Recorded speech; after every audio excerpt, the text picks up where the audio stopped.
क्या आपने कभी सोचा है कि मृत्यु के बाद आत्मा का क्या होता है? क्या सचमुच भूत प्रेत हमारे बीच मौजूद होते हैं या यह केवल डराने की कहानियां हैं? सनातन धर्म कहता है कि आत्मा अमर है, शरीर मर जाता है पर आत्मा कभी नष्ट नहीं होती। लेकिन जब आत्मा को सही गंतव्य नहीं मिलता तो वह भटकने लगती है और वही बन जाती है भूत प्रेत। आज हम जानेंगे हिंदू धर्म में भूत प्रेत की असली मान्यता क्या है, शास्त्र क्या कहते हैं और इनसे जुड़ी वो रहस्यमय कथाएं जिनके बारे में बहुत कम लोग जानते हैं। आत्मा और मृत्यु का रहस्य। भगवत गीता में श्री कृष्ण कहते हैं, न जयन्ते म्रियते व कदाचितः नए भूतवा भविता व न भूयम। अर्थात आत्मा न कभी जन्म लेती है और न ही कभी मरती है। तो प्रश्न उठता है, अगर आत्मा अमर है तो फिर भूत प्रेत क्यों? शास्त्रों के अनुसार मृत्यु के बाद आत्मा को यमराज के दूत लेकर जाते हैं। वहाँ उनके कर्मों का लेखा जोखा होता है और उनके अनुसार उन्हें स्वर्ग, नर्क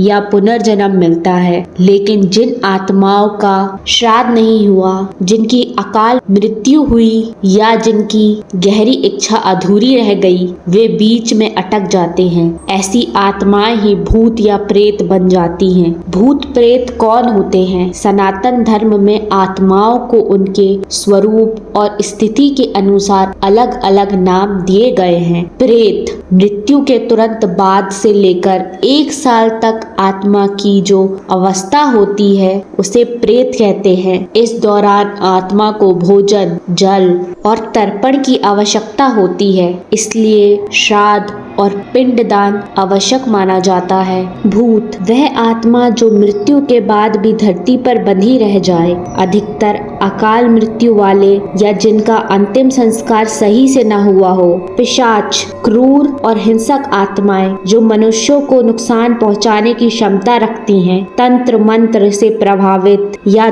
दुष्ट प्रवृत्ति वाले लोगों की आत्माएं अक्सर पिशाच मानी जाती हैं। ब्रह्म राक्षस ऐसे विद्वान ब्राह्मण जो पाप के कारण शापित होकर राक्षस रूप में भटकते हैं। इनकी कहानियां कई पुराणों में मिलती हैं। बेताल वे आत्माएं जो शक पर आकर बस जाती हैं। बेताल पच्चीसी की कहानियां इसी श्रेणी से जुड़ी होती हैं। भूत प्रेत कहाँ रहते हैं? शास्त्र कहते हैं कि भूत प्रेत उन स्थानों पर रहते हैं जहाँ तामसिक ऊर्जा अधिक हो। शमशान और कब्रिस्तान, घने जंगल, पीपल और वट वृक्ष के नीचे, नदी या तालाब के किनारे, पुराने किले और खंडर। कहा जाता है कि रात का समय, विशेषकर अमावस्या और पूर्णिमा, उनकी शक्ति को बढ़ा देते हैं। भूत प्रेत और देवताओं का संबंध। सनातन धर्म में भूत प्रेत केवल डरावनी आत्माएं नहीं है, बल्कि ये भी ईश्वर की सृष्टि का हिस्सा है। भगवान शिव को भूतनाथ कहा जाता है, यानी भूतों के स्वामी।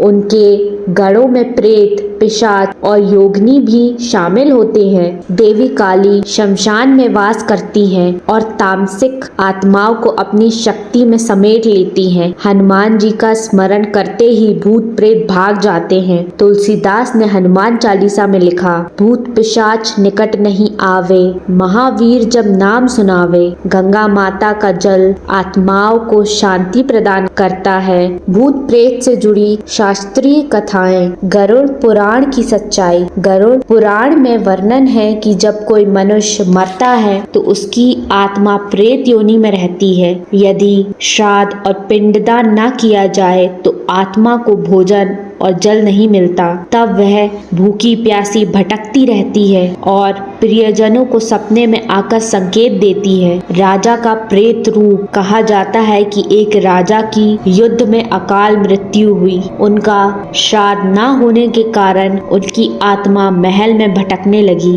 रात में सैनिकों को वह दीवारों पर चलता दिखता और रोने की आवाज सुनाई देती। बाद में जब उसका पुत्र गंगा तट पर जाकर विधिवत पिंड दान करता, तब आत्मा को शांति मिलती है। ब्रह्म राक्षस राक्षस की कथा। स्कंद पुराण में आता है कि एक ब्राह्मण ने अपने ज्ञान का दुरुपयोग किया। मृत्यु के बाद वह ब्रह्म राक्षस बन गया और मंदिर के पास भटकने लगा। लोगों ने उसका श्राद्ध और पूजा की, तब जाकर उसे मुक्ति मिली। भूत प्रेत के लक्षण: अचानक ठंडी हवा का चलना, बिना कारण डर लगना, किसी का अदृश्य रूप से दिखना, सपनों में मृतक का बार बार आना, घर में अजीब आवाजें या छाए, लगातार बीमार और मानसिक अशांति। भूत प्रेत से मुक्ति के उपाय: सनातन धर्म में केवल डराना नहीं बल्कि समाधान भी बताया है। हनुमान चालीसा और सुंदरकांड का पाठ, महामृत्युंजय मंत्र का जाप, गंगा जल का छिड़कावा, पीपल को जल चढ़ाना और दीप जलाना, श्राद्ध और तर्पण करना, तुलसी के पौधे के पास दीपक जलाना, घर में गौ माता की सेवा और धूप बत्ती करना। वैज्ञानिक दृष्टिकोण से भूत प्रेत, ऊर्जा मतलब एनर्जी और आत्मा का संबंध। विज्ञान कहता है ऊर्जा कभी नष्ट नहीं होती, केवल रूप बदलती है। जब मनुष्य मरता है तो उसका शरीर पंच तत्वों में विलीन हो जाता है, लेकिन उसमें मौजूद ऊर्जा,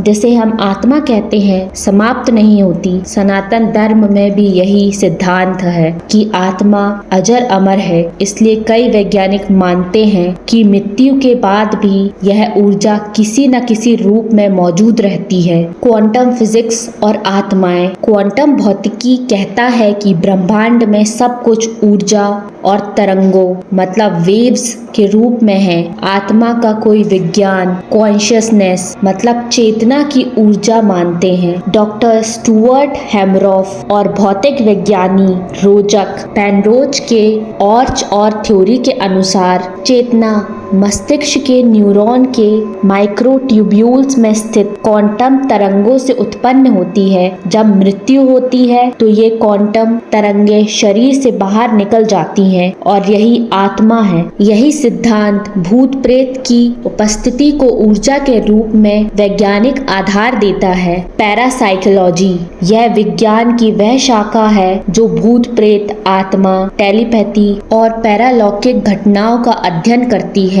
भारत और पश्चिम दोनों में कई रिसर्च हुई है जिसमें दर्ज हुआ है कि लोग अपने प्रियजनों की मृत्यु के बाद उनकी उपस्थिति महसूस करते हैं। कई स्थानों पर कैमरे और उपकरणों ने अजीब ऊर्जा तरंगे रिकॉर्ड की हैं। तापमान अचानक गिर जाता है, इलेक्ट्रॉनिक उपकरण अपने आप चलना या बंद होना, ये सब ऊर्जा असंतुलन के संकेत माने जाते हैं। मानव मस्तिष्क और भ्रम: वैज्ञानिक मानते हैं कि कभी कभी भूत प्रेत का अनुभव मस्तिष्क की गतिविधियों का परिणाम होता है। नींद में अचानक जागने पर स्लीप पैरालिसिस, लोग अपने कमरे में किसी का साया देखते हैं। तनाव और भय के कारण काल्पनिक छवियां हेलुसिनेशन बना सकता है। लेकिन दिलचस्प बात यह है कि ये अनुभव अक्सर उन्हीं जगहों पर अधिक होते हैं जहां प्राचीन ग्रंथ भी भूत प्रेत की उपस्थिति बताते हैं। कर्म और ऊर्जा का चक्र: सनातन धर्म कहता है कि हर कर्म की एक ऊर्जा होती है। वैज्ञानिक भी मानते हैं कि हर कार्य एक तरंग वाइब्रेशन पैदा करता है। जब कोई व्यक्ति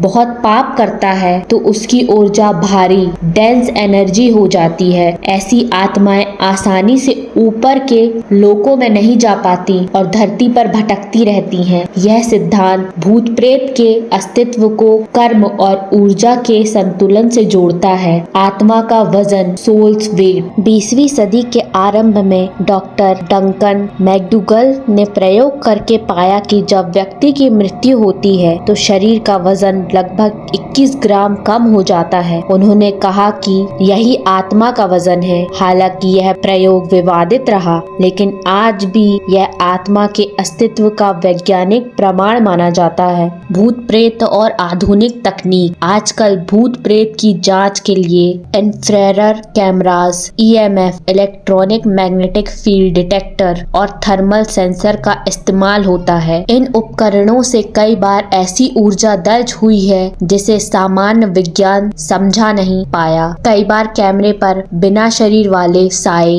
या आकृतियां दिखी हैं। संयोग या सच्चाई: विज्ञान और धर्म दोनों इस बात पर सहमत हैं कि मृत्यु के बाद चेतना कॉन्शियसनेस का अंत अंत नहीं होता। जहाँ विज्ञान उसे एनर्जी मानता है, वही सनातन धर्म इसे आत्मा कहता है। भूत प्रेत को मानने वाले कहते हैं कि ये वही चेतनाएं हैं जो अधूरी इच्छाओं और असंतुलित ऊर्जा के कारण हमारे बीच भटक रही है। निष्कर्ष, साइंटिफिक प्लस स्पिरिचुअल। भूत प्रेत केवल अंधविश्वास नहीं है, बल्कि यह आत्मा और ऊर्जा के रहस्यों से जुड़ा गूढ़ विषय है। सनातन धर्म और आधुनिक विज्ञान दोनों कहते हैं कि आत्मा मृत्यु के बाद भी रहती है। जहाँ शास्त्र हमें बताते हैं कि उन्हें व्यक्ति के लिए श्राद्ध और तर्पण चाहिए, वही विज्ञान कहता है कि ऊर्जा का रूप है जो पूरी तरह विलीन नहीं हो पाती। इसलिए भूत प्रेत को केवल डरावनी कहानियों की तरह ना लें, बल्कि उन्हें आत्मा